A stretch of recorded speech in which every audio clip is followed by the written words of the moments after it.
It happened one Saturday as I was cuddled up to my girlfriend. One minute we were watching a movie. The next, Hannah had barged into my apartment and brought chaos into my life.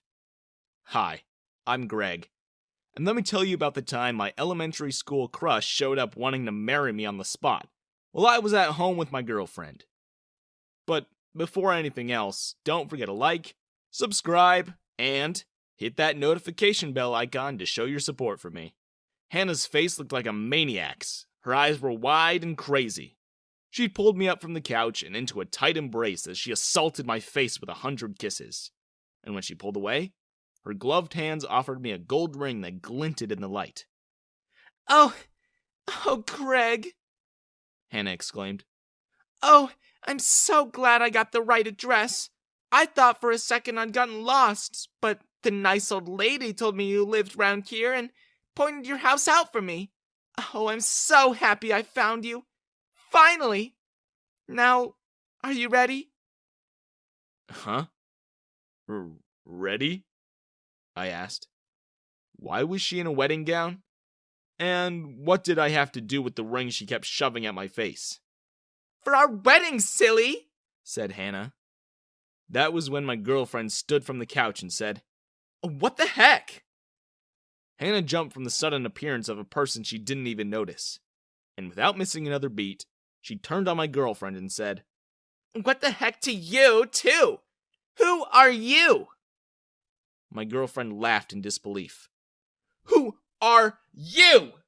And what are you even doing here talking about marrying my boyfriend? Yelled my girlfriend. Wow, I thought. That went from 0 to 160 pretty quick. At my girlfriend's words, Hannah seemed dumbstruck. She fumbled through her words as she tried to make sense of what she just heard. Excuse me? Your boyfriend? My Greg is your boyfriend? Yes. Hi, Emma said curtly, her eyebrow raised as she mockingly offered her hand to Hannah for her to shake. When Hannah went to shake her hand, Emma withdrew. Greg's boyfriend for 5 years. Now, who the heck are you, and what are you doing in our house? Demanded my girlfriend. Your house? Repeated Hannah, her face clearly a reflection of the confusion she was experiencing. Emma rolled her eyes. You deaf or slow, sweetheart? Why do you keep repeating what I say? She said. I'm only gonna ask one more time. What are you doing at our house? At that, Hannah was at a loss for words. She looked at me, seeking for a confirmation that what Emma said was indeed the truth. I nodded. To be honest, I felt a little bad for her. I could see she was clearly embarrassed.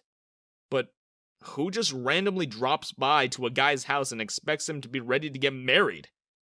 Like, who does that? I haven't even heard from her in almost a decade. And then a gaggle of girls came in, all dressed in gowns and chanting, Hannah's getting married! Hannah's getting married! They were shortly followed by a priest. The three of us just stood there, awkwardly. I buried my face in my hands. When the newcomers saw the looks on our faces and the tense energy in the room, they grew silent. One by one, the girls, followed by the priest, slinked back out of the apartment. What in the world, Hannah? I exclaimed in exasperation. You brought a priest? I shot a glance at the door and saw Hannah's bridesmaids peeking from the edge of the doorframe. As soon as they saw me turn my head, they disappeared again behind the walls in a cartoonish manner. How the heck did my weekend take such a ridiculous turn? Hannah sniffed.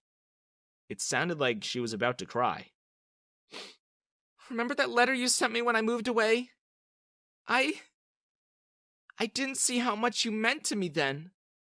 But I know now. I've read and reread that letter so many times in the past year. And I knew I had to find you. It was the first thing I did when I got back. You said you would love me forever. You said I was the one you wanted to marry. That you'd wait till I came back, and then we'd get married. That was 8 years ago, Hannah. Did you really expect me to just do nothing and just wait to hear from you? I didn't even know you were still alive! Jesus! I could see that Emma had more than enough of the insane situation. She tutted and simply said, "Get out. Get out of our house." And when Hannah didn't move from where she stood, Emma yelled, "Get out! Get out right now, you crazy piece of work! Get out or I'm calling the police!" The mention of the authorities seemed to snap Hannah out of her stunned state.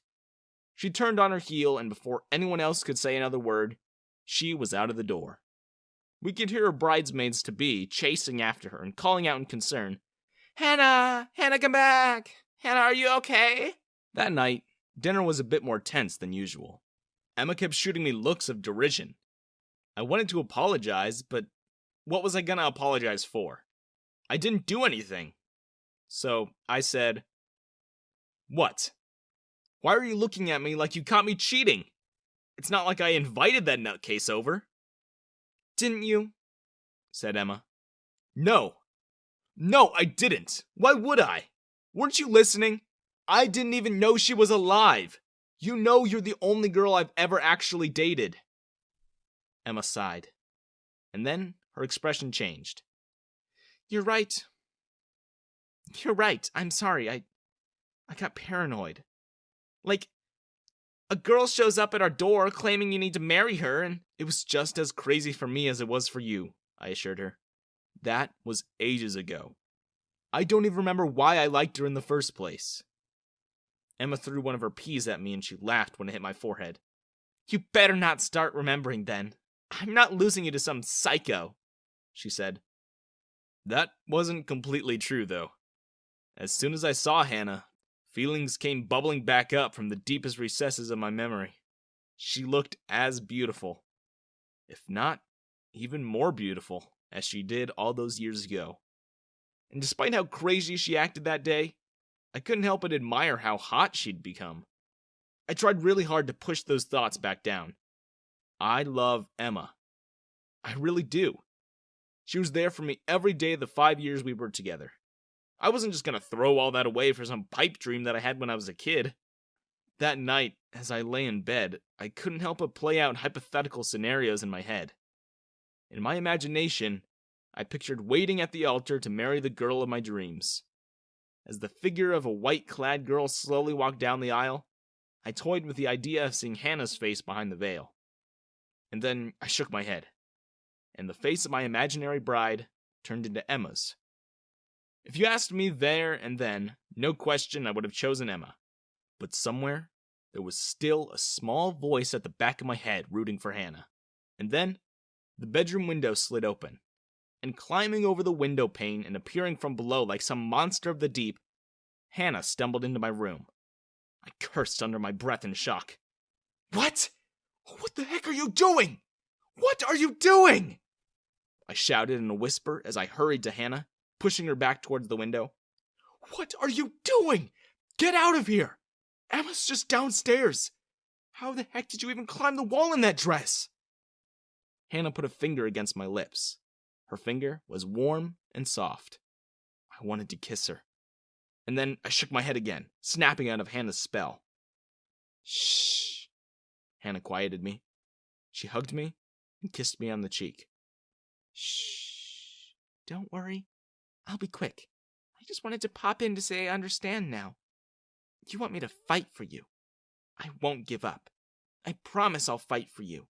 And then, just as she squeezed back out of the window and disappeared back into the night, Hannah trailed off. "I won't let a stuck-up loser have you, Greg. We're meant to be." Her voice echoed in my head as if she was some sort of apparition. Did I just have a lucid dream? Why did Hannah's promises sound more like threats?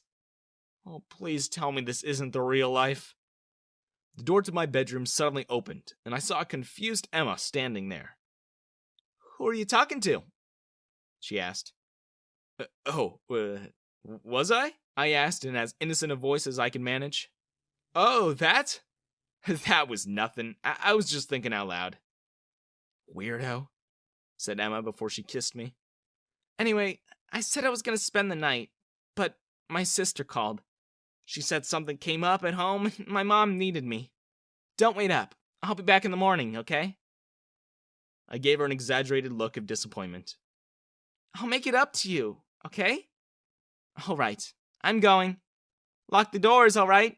You'll never know. That psycho might try and break in or something, warned Emma before she left. Oh, if she only knew that neither doors nor locks were able to stop Hannah. That night, I couldn't sleep. I had a sinking feeling in my stomach I could not shake off. And then, after an hour of tossing and turning, my phone beeped. It was Emma. She only texted one word, but I knew what it meant.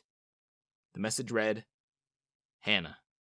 I thanked the heavens that my girlfriend always had her wits about her and allowed her to send me her live location. I immediately called the police and forwarded them the address. I rushed to my car. I had never put on clothes quicker in my life. When I got to Hannah's address, I was glad that I drove as fast as I did.